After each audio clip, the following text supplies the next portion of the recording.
Hello and welcome to the Non-Perfect Parents Club podcast. I'm Emma, a mama of 2 girls, an ex-nursery practitioner and the creator of the Non-Perfect Parents Club. The Non-Perfect Parents Club is all about support, honesty, truths, acknowledging that none of us can be perfect parents because it's impossible, and basically just speaking the unspoken. The only rule here is no judgment allowed. I love hearing people's stories. I love finding out about other parents, their family dynamics, their values and how they tick. So that is what this podcast is going to be. Some great honest conversations about parenting, hopefully delving into some nitty-gritty thoughts and feelings that will make us all laugh, cry and sigh a big sigh of relief.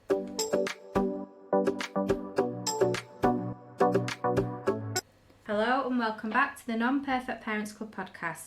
Today I'm joined by Aimee from Get Secondary Ready. Finding out secondary school places is looming fast, and I know myself how daunting that all feels. So Aimee is going to talk to us today about navigating the transition from primary to second and any advice she has. Hi Aimee, thank you for joining me. Oh, thank you for having me. So first of all, would you like to introduce yourself and tell us a little bit about who you are? Brilliant. Yeah, so my name's Aimee. I have an Instagram account called Get Secondary Ready. It's quite new because until September of this school year, I was an assistant head in a high school in London. Right. So I've moved back home and I'm quite lucky because I'm taking a little bit of time out of school to be with my daughter, who's 16 months old. And I was always going to do a bit of schools advisory, so that's one thing I do. I work with schools and do some training for schools. But about a year ago, when I was at home with my little girl, I sort of found Instagram in a bit of a different way, and found brilliant accounts that helped me, you know, from everything from feeding, sleep, all of that. And then as I started to go back to work in the spring term, I thought, I bet there's all this stuff for high school that I could be using in my work. And there's some brilliant stuff. There's a lot of psychology stuff and a lot of, if your children have got special educational needs, there's a lot of parent groups. But I couldn't really find what some of my friends whose kids are kind of just coming up to year 5 and year 6 were sort of asking for.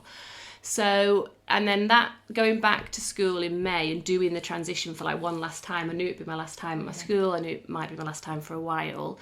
I was sort of looking through mum eyes at it slightly differently.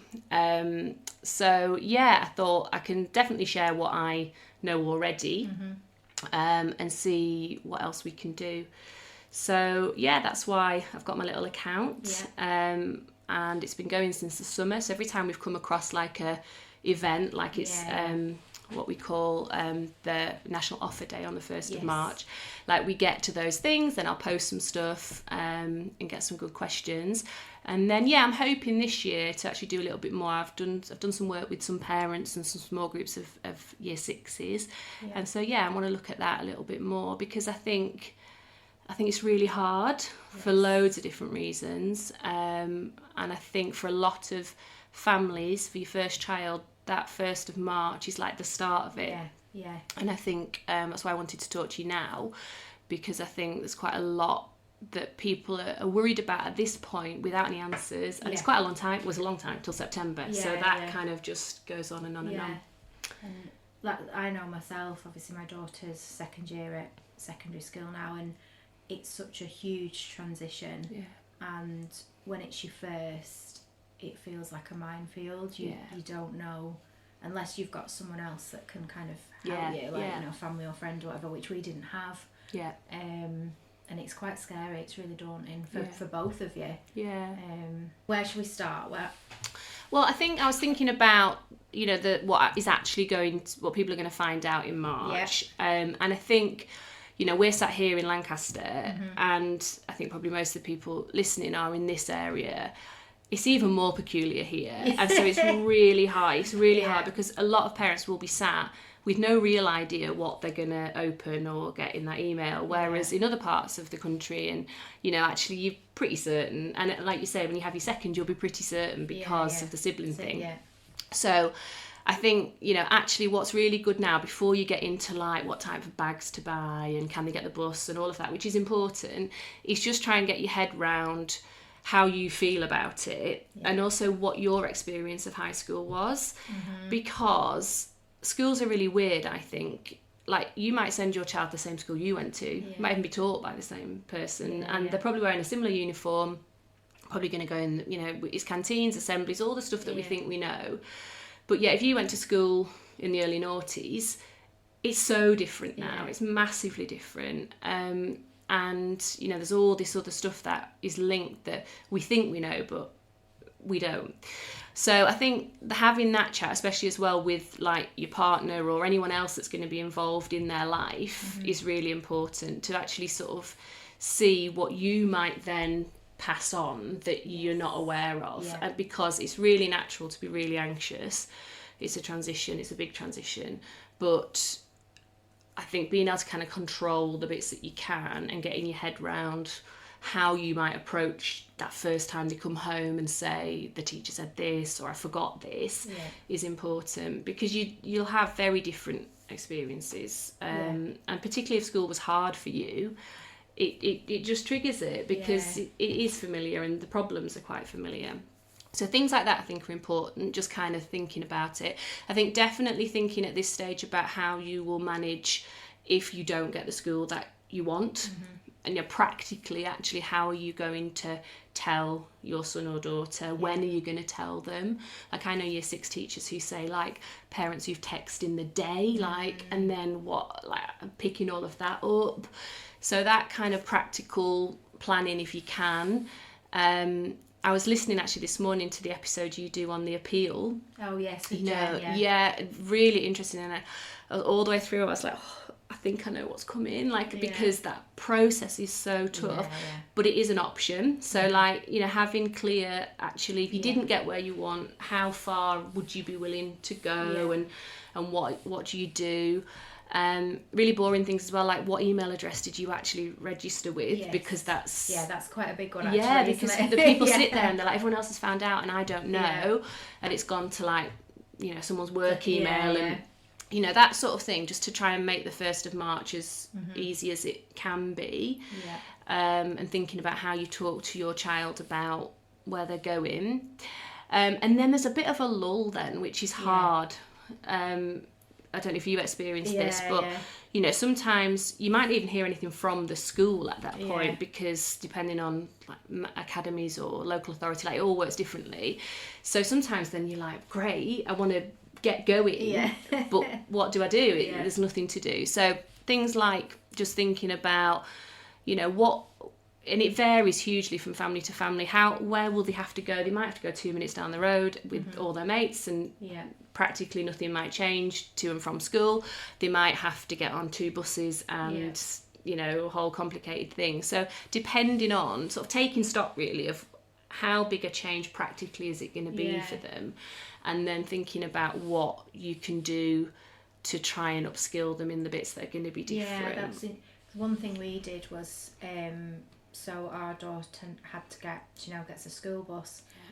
So what we did, kind of, probably more over the summer, but obviously we couldn't get the school bus, we got a public bus, and we practiced going to the, like, near school and back, and then she kind of also knew if she ever missed the school bus, she was confident in getting the public bus, and she could still get herself there and home as well.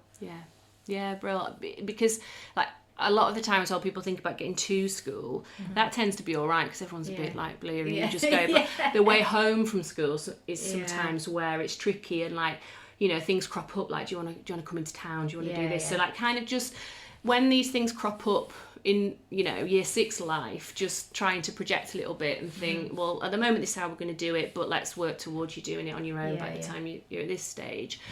I think if you don't know people who are at the school already, like, the socials are great, so like the PTAs and stuff often have Facebook pages or Instagram, so, you know, following that just gets you a little bit more familiar with what the school does, and you know, often, you know, there'll be parents already in the school who will then reach out to people and say there's new parent stuff coming up, and most of that is in the summer.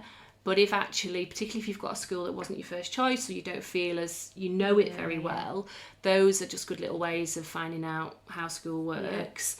And then just kind of keeping your eyes and ears open as well. Like, if you can extend your school run a bit and swing by the school and actually see, you know, like, I know often in September pick up and drop off, parents say, oh, I'm going to drop them off for a bit, and then they don't realise that 400 cars appear in that area, and so the first 2 days they've got this horrible stress because they think they're going to be late, and anything like that you can control and find out about just helps you feel more confident. And I think what sometimes maybe it's hard, isn't it, with kids, because if you fire questions at them, we know you don't get anything. But there'll be moments that appear like maybe a bit of a friendship thing that is going on, where you can just kind of ask some questions and see how they're feeling about the next stage. A lot of kids actually by the end of year 6 are really ready for high school. Perhaps not the the real change, but if actually you're a bit quirky, or you've been in a smaller setting, you've not kind of found your people, high school's great because they will be there somewhere. And particularly all the sort of gender stuff about all the boys play football and stuff, it's not like that at high school. There's stuff going on all the time, so those little opportunities, if they're just they've fallen out with somebody, thinking about it being different next year, but how will you do that? And I think something I've noticed with like families I know and worked with, year 6 is really busy, particularly the summer term, with brilliant, like great stuff, like really fun stuff that you really want to do. But I think sometimes it then sort of cements this like your year 6 friends, like because you're spending every minute with them and you're doing all this amazing stuff, and then it gets to July. You've been on residential sports days, shows, parties, and then there's a big long 6 weeks. And I think sometimes they just lack the confidence that they can make friends. They've done it over and over again. But, things come up where you can put them in a slightly different setting, maybe like, the holiday clubs or sometimes like through sport, like there'll be where the teams mix up and things. Because I think also sometimes with SATs pressure, primary schools often keep kids in the same groups with the same teachers because they're really trying to get the best out of them. And sometimes just from my perspective as a secondary teacher, sometimes they go a little bit backwards because of all of that. But you're not going to know that's brilliant. They need to do all of that. They need to have that closure. But it's sort of just referencing, like, do you remember that time when you played with that football team you didn't know, like, you did brilliant, or you went off when you went with Auntie so-and-so to do this and you talked to that girl you didn't know. I think all of that just helps you and the child get their head round. They've dealt with change before.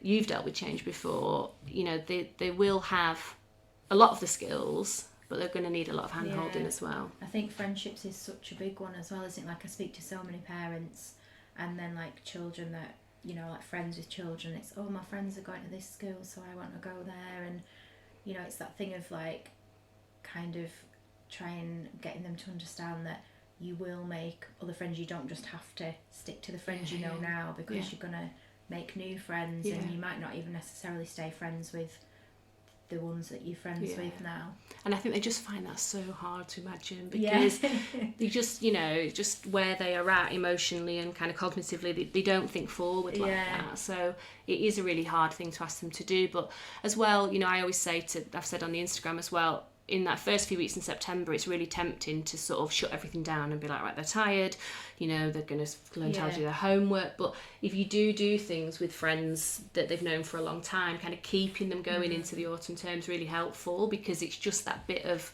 stability and reassurance that, that's a good point, that, and linked to that, and it's really, really hard, is the whole phone, socials, because that's obviously the natural way that they'll want to keep in touch. And there's so many different approaches to this, but I think getting your head round as early as you can, kind of in year 6 or year 5, your child might have a phone, but that doesn't mean all the decisions are made. You can still keep making decisions and actually change how you do things if it's not working. I think that's really important. Otherwise what happens is you're pressured into doing what other people are doing, or what your child's telling you to do, because you're in this heightened month in September where everything feels quite emotional, and you want to give them everything that you can to make it better. And then sometimes we get bigger problems. So I think just kind of laying your sort of your worries out at this stage and thinking about where your child's at, is really helpful, Yeah. because they're all so different. They are, yeah. And what you're asking them to do is so different depending on where they're going, who they're going with.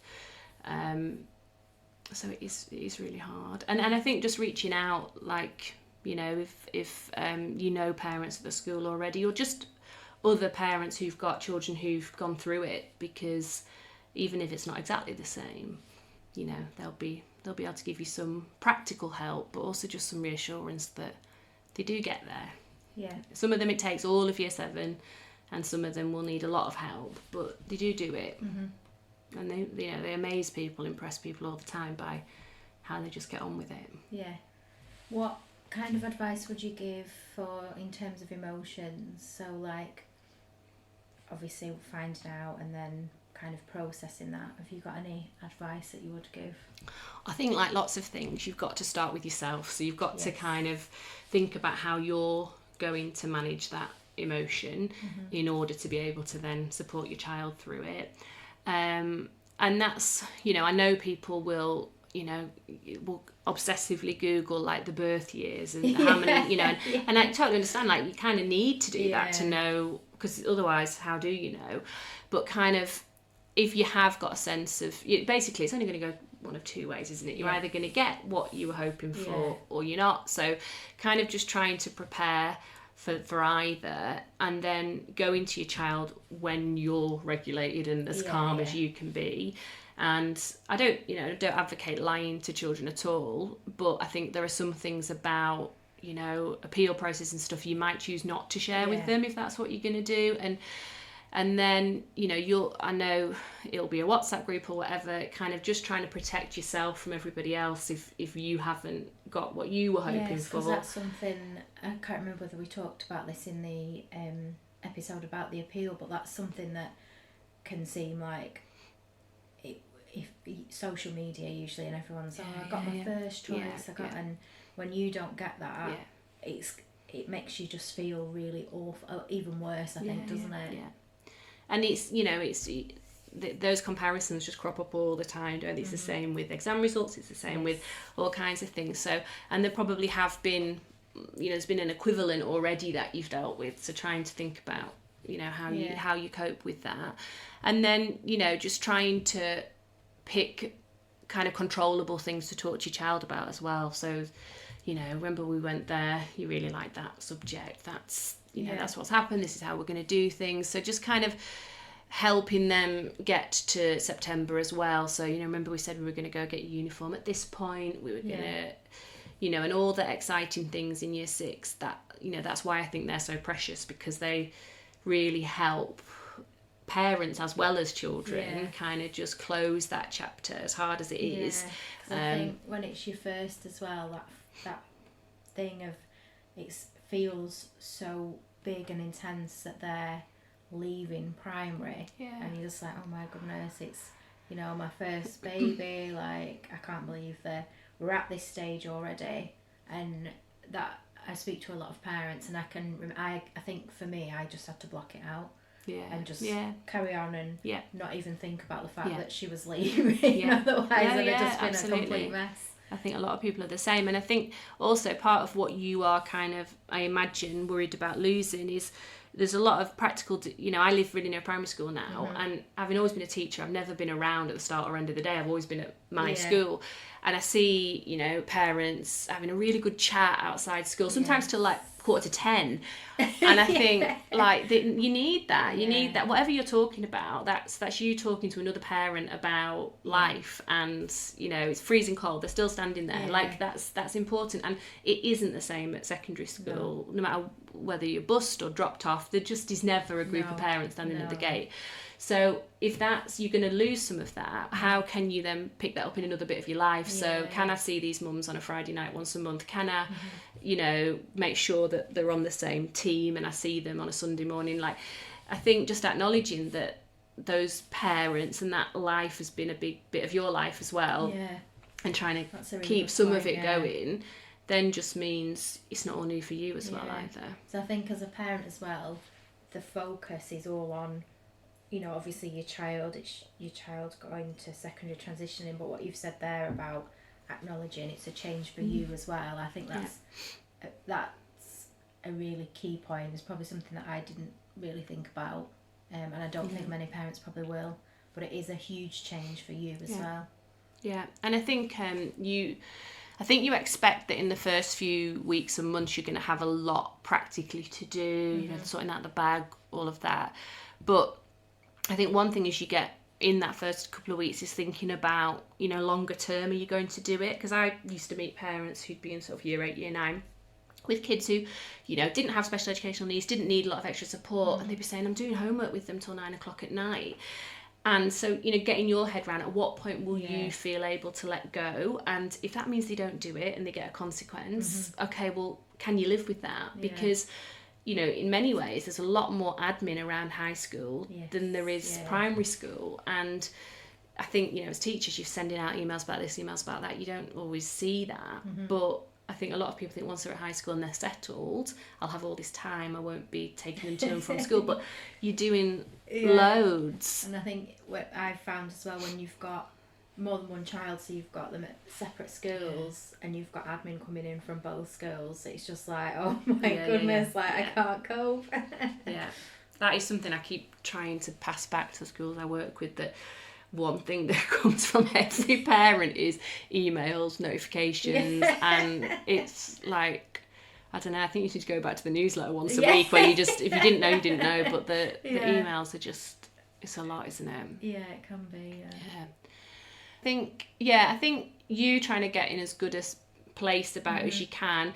I think and so particularly if it's not the news you'd wanted, talking to like kind of your extended family about that as well, because I think sometimes you get that like, you're gonna have to speed up for high school, you won't be able to do that at high school, and there's a lot of sort of like sort of fake fear that comes just from a really good point, actually. Strange sources sometimes about, and sometimes, you know, like I've done a lot of work with primary school teachers who say, oh yeah, we do that, like we're really sorry, but we do say like, come on, you won't be able to do that. And I said, well, sometimes we do it as well. We say, well, you're not at primary school, but actually there shouldn't be that big divide.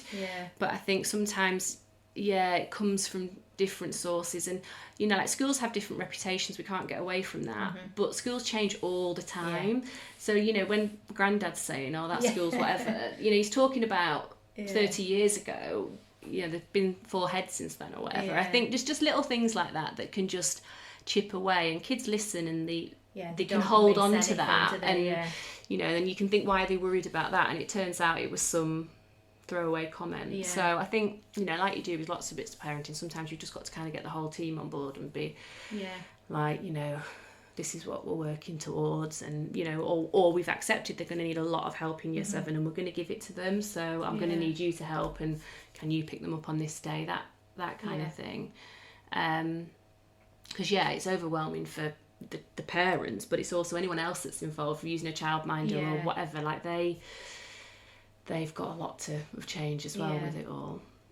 And then I think through the whole SATs thing, whatever people think about SATs, I was going to ask about, you know, it really skews learning in year 6. It is really the focus of what learning in year 6 is about, but it does give you a bit of a sense of how your child is doing. And I did some things about this in May last year, and I'll do it again this year. Actually, it is helpful to kind of get your head around how did your child do, because it is an indicator of whether they're, you know, going to be flying academically at high school, whether they're not. And then if they're not kind of doing as you thought, whether it's a big red flag or not. If actually your child's worked super hard, but they've just not quite made what this, you know, that sort of line is that somebody invented, you know that they're going to need a bit more support. If they were flying in by halfway through year 7, they're not doing so well, you know that probably something's not quite right. So kind of getting your head a little bit around that, seeing how they can work on their own, like can they? Lots of children at this age can't. You know, can they start a task? Can they finish it? Because I know a really big one, and this is what I do in like the sessions with children, is like, can they ask for help? Because when your primary school teacher knows you so well, and maybe they taught you in year 5, maybe they taught, you know, maybe they've known you lower down the school as well, sometimes you don't even need to ask for help because they're way ahead of you. And in high school, certainly when you first go, and certainly in the subjects where you maybe only see the teacher once a week, things like that, you know, if you find something difficult, knowing how to ask for help is the difference between you then keeping going on your journey and getting better, and just sitting back and getting a bit stuck, even if you're not stuck, but you don't thrive because, you know, so, and that's really hard, and that comes with the pressures of not, you know, you don't put your hand up, you don't do whatever. So like kind of just trying to teach skills about that generally. Yeah, that's good. And then, you know, I talk about on the Instagram thing, you know, there are things that you can just do in like activities that help them with the organisational skills. Like, can they follow a recipe? Like when you're making something. I was going to ask about this as well. Like, I speak to a lot of parents that you never really kind of know how much independence to give them, and for us that was a big thing within the transition of we started trying to implement little things, so she was gaining that bit of independence.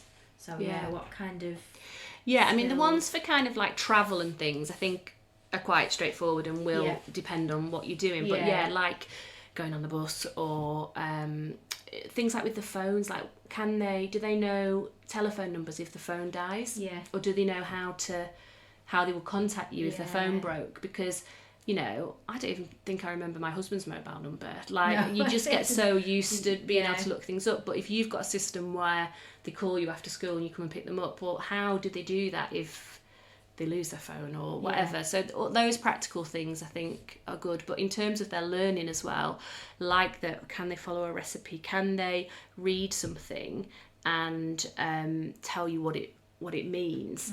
Because SATs teaching is amazing.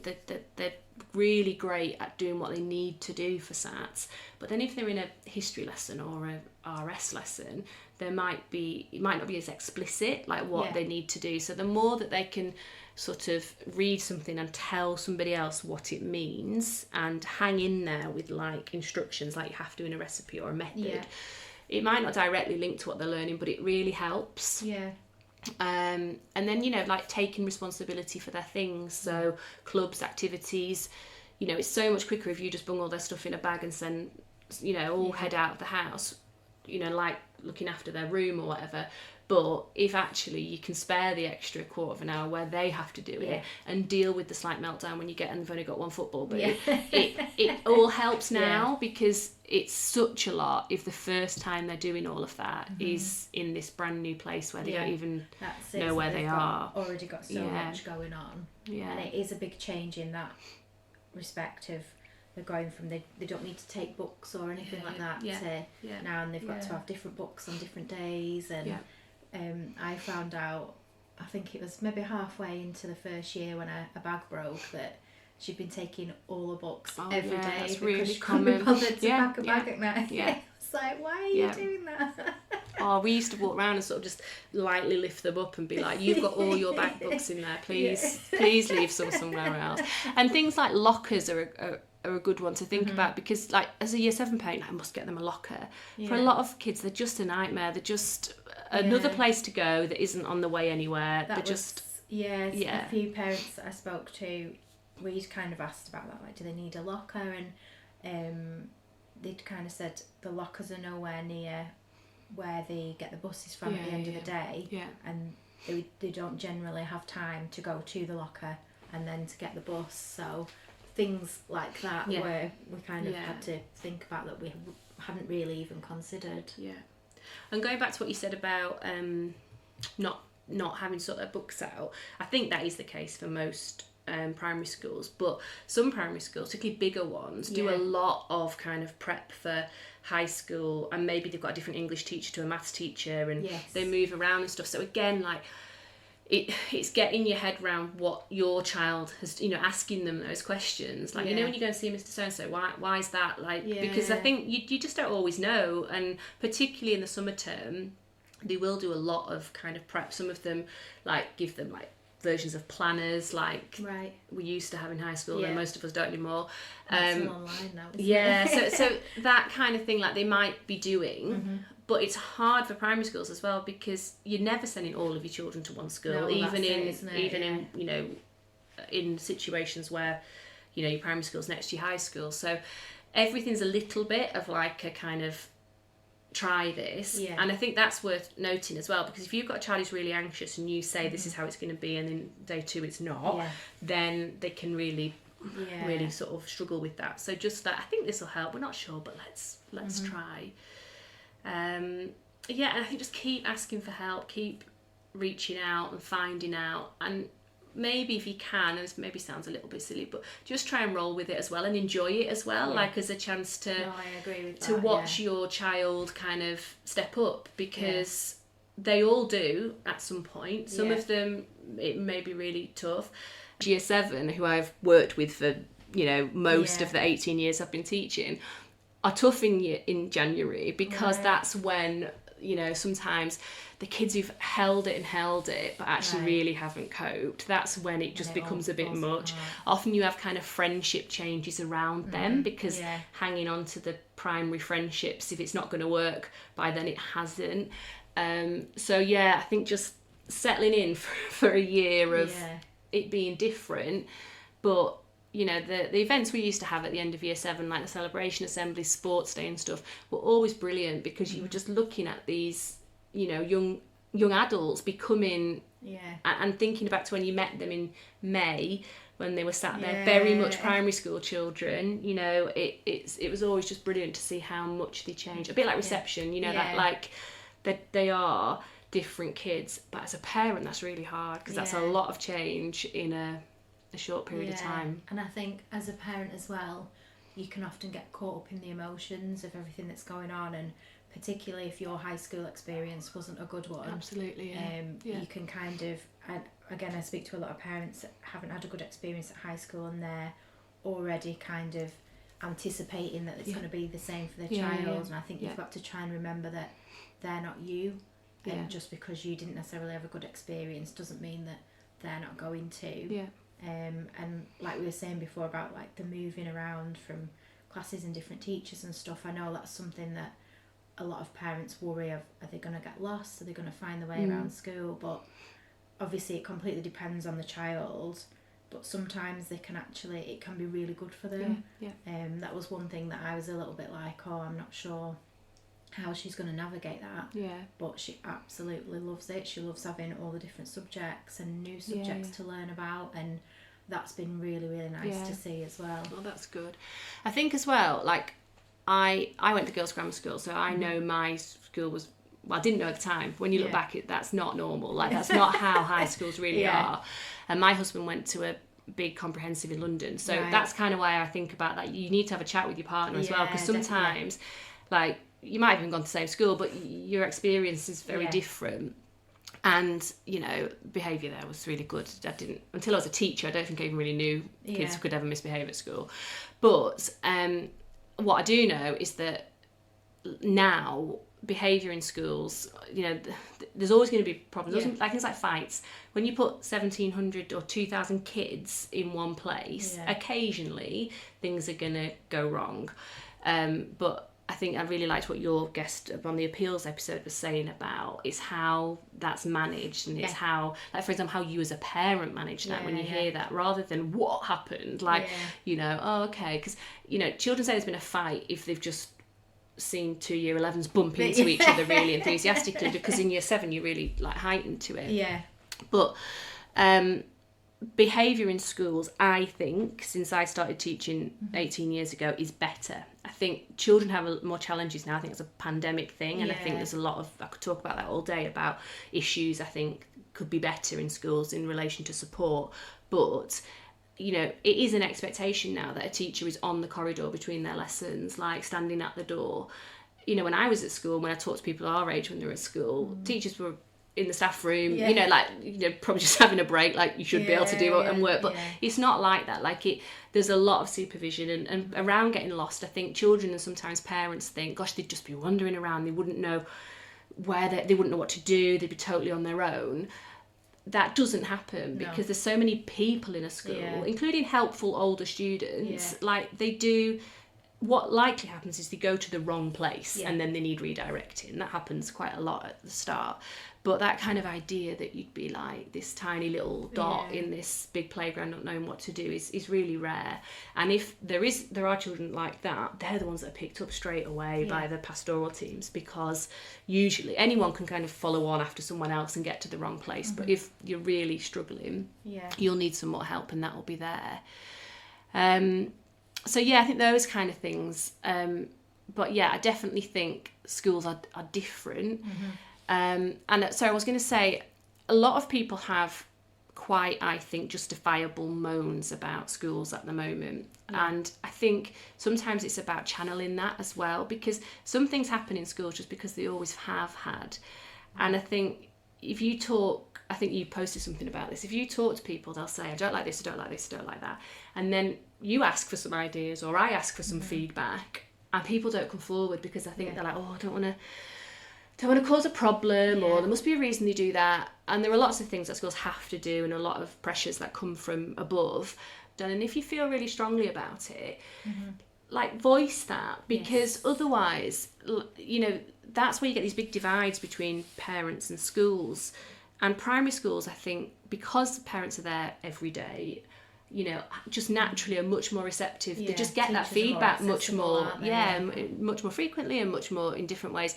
Whereas high schools, you know, you do get big differences in how high schools communicate with parents. And, you know, if there are little things like about the communication, or like about, you know, how something's organised, that feedback could probably be acted upon. Yeah, and it's all right sitting moaning on, say, Facebook or whatever, but I find a lot of people do that, but they, like you said, they don't approach the school. If you've got a real issue, then approach the school, and you usually find they're more than happy to speak to you. I mean, sometimes it might take a little bit longer to get to who you need to speak to.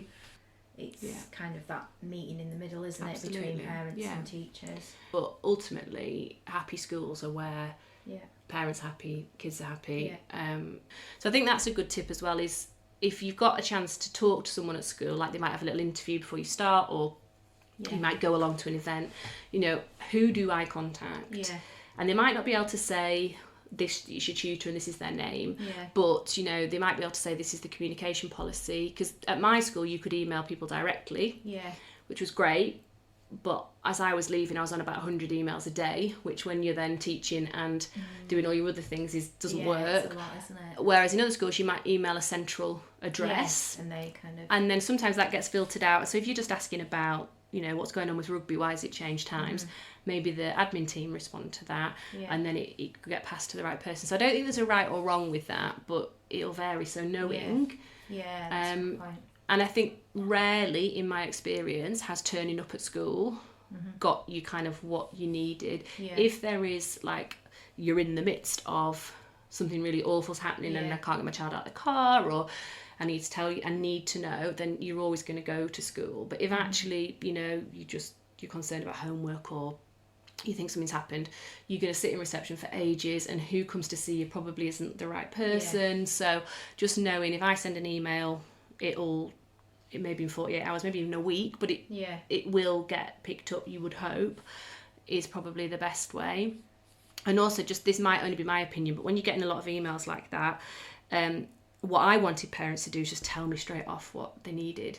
People are really polite, so they say, hi, Miss Quinn, you might not know me, I did meet you that one time at this, and like that, it's really, really lovely, but I'm trying to read that before I go off to teach, before I do whatever. So if you say, actually, you know, so this is what's happened, so and so has fallen out with this person, this happened on the bus, can you do this?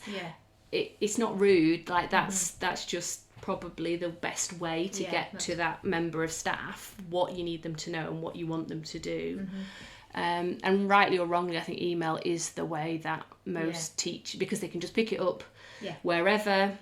You know, they will, again, whether they send them all at 8 o'clock in the morning, they will be writing them at night, they will be writing them before school, because that's the nature of teaching. But I think that's probably the best way most of the time to get information to schools. That's just made me think as well of another question. So once you've found out what school your child's got, obviously it differs with every school, but I remember the year that my daughter got a thing. Some people got information through from their school really quickly. Others didn't get anything for literally weeks and weeks. And I remember a lot of parents getting really stressed, saying, "Oh, should I have had something? Yeah. What would you recommend doing in that instance if you don't hear anything from the school?" Yeah, it's really hard, that, because the reason I think that happens is because academies, so schools that are in academy trusts or are their own academy, really do manage their own admissions. So the local authority will kind of tell them who they've got, but then it's them. Okay. Whereas if you're a local authority school, like I was a local authority school, so I would know the day before the 1st of March who I was getting. Right. So I could contact them, and I would, to say, amazing, we're looking forward to hearing from you. But although I also suspect, in my job, I always looked after transition. I absolutely loved it. It was like my thing. That's not always the case in schools. So the person doing transition might be the head of year 11, because they'll go down. Yeah. And so they are at the busiest bit of their year because they've got 200 or 150, however many kids to get through their GCSEs. So it's not right. It doesn't help you as parents of year 6 students. But I think that's sometimes why. But then when those year 11s do their exams in May, they will then be full-time on the 6s going into 7. So again, I would just, if you can, like, ring the school or whatever and say, like, what's expected to happen, when will I expect to hear, and, you know, once they're there and stuff, that's sometimes a bit of helpful feedback, because I think particularly in schools where it's managed like not by the school so much, you just assume it's all happening because the local authority look after it. But if you have had your thing saying you have a place and then you've accepted that place, you have it. And I know, like, on the appeals episode, there was some discussion, wasn't there, about whether you should accept the place if you really don't want it. My understanding is, and although listening to that, it seems things are quite different in Cumbria and Lancashire, and depending where you are, but I think is always to accept the place that you're given, because you don't get any, as I understand it, you don't get any more preferential treatment down the line if you haven't got a school place, because in law, the local authority gave you a school place. So, you know, I don't think it helps being like, well, I'm not sending them, I'm not getting it. You know, just go through that process. Your guest was great at saying I kept talking to them all the way through. It happens every year, so the schools will understand. But get it accepted as soon as you can, because that will be then when you start getting information from the school. If you're going to try and do something different, do that as well. So I think this is I think as hard as September is, I think like March and April are hard as well, because, you know, there are a lot of kids that kind of really want to get going, a lot of parents want to get going, and you can't till you get that list of you know. I also know loads of parents who kind of bought loads of uniform and then the school changed stuff and like, so you sometimes do just have to kind of think, right, just we will find out and we'll have time to do it then, and enjoy year 6, because it is great. It is great, and they will get there. They all get there. And if you need that help, just keep reaching out. Get on Instagram. There's loads of good stuff on there, and talk to people. And I can't remember if I said this at the start. I'm sorry if I did, but that was you know, aside to realising this was this whole world of parenting support that I didn't know was there, it made me double sad, because in the job I did, I was like safeguarding, pastoral, all of that. I met with parents every day, and I usually met with a parent on their own, usually a mum. And when things were really tough for a kid, you know, maybe something really complicated going on, maybe, you know, things were really tough at school. It's rare, but obviously it happens. Watching that person kind of get less confident as the time went on, and seeing them just pitch up each time there was a meeting on their own, I think, you know, if I say now my toddler didn't eat their lunch and it was awful, you go, oh yeah, I get it, like, oh gosh, if she has a tantrum in Sainsbury's, people sort of, they give you a little look, but it's like, I've been there. Whereas teenagers, there's something about when things are challenging for teenagers, I don't think we reach out the same. I don't think we get the support the same. Sometimes we get the opposite. But if your child's doing something a bit like antisocial or they're really struggling, you do get other parents sort of being a bit like, oh, I don't know about that because my child's not doing it. So, and that, you know, I think that's natural, but it can be quite a lonely place. And yet there are people out there, and, you know, particularly online for the Send parent groups and stuff, the Send reform ladies on Instagram are literally changing. Yeah, they're doing amazing. They're changing the law, like it's phenomenal. And there's been people in my job been trying to chip away at that for years and saying this isn't right, but it needs that kind of joined up. No, we're not having it. And the same with, you know, reaching out and saying my child really, you know, I couldn't get my child to school for a time. Like just normalising some of those challenges. Exactly that. And I think quite a lot of the time, as your children get older, parents hesitate from sharing that kind of stuff, especially teen like antisocial behaviour and you know, school refusers and stuff like that, because it's seen as such a negative thing. But as kind of with everything I do, like I always say, you know, speak out, and you know, you hopefully find some support from that, and if not, other people will get that support from you because they know they're not alone. And I think that's really important. And I think what's really frustrating in the type of job that I did around like safeguarding stuff is that something might have been going wrong for a child and the family don't come forward to the school because they think there'll be some judgment, or they think like they'll get punished at school, something's happening outside of school. And you know, we did a lot of work on that to try and stop that from happening, because schools should be the place that you can go to first. You know, that schools have counsellors, they have all kinds of things, but if they don't know, it can be really tough. And particularly if then things start to go wrong and you're still not saying, but actually I think this is going on for them, or I've noticed this at home, you then just get this kind of bit of a battle. And if schools aren't doing that, I think it's really sad, but it does happen. You know, so it's about, again, going to other people and sort of a bit of solidarity, like but I think that is, and also the context is different. Like with toddlers and babies, things change and it's really hard, but ultimately the principles are the same. They need to be fed, they need to sleep. Being a teenager in 2024 is very different to the 1990s. So even going like to your own parents or people you would go to, you know, they can tell you the basics: love them, provide for them, don't give up on them. Like, but actually, how do you deal with social media bullying? Like, we're all fathoming that out. So I think the more you can find people that you feel comfortable with, use them. And that's why it's great what you're doing, and what, you know, that these things are here, because we need them as parents. We need them. We can't, you know, we need just places we can go to at 10 o'clock on a Sunday night or whenever we've got time, and have a listen or have a look and think about how we could do things. If you've enjoyed this episode, please don't forget to follow, review and share with other parents you know. Thank you, Aimee, for joining me on today's podcast. It's been great to have you, and thank you to everyone for listening.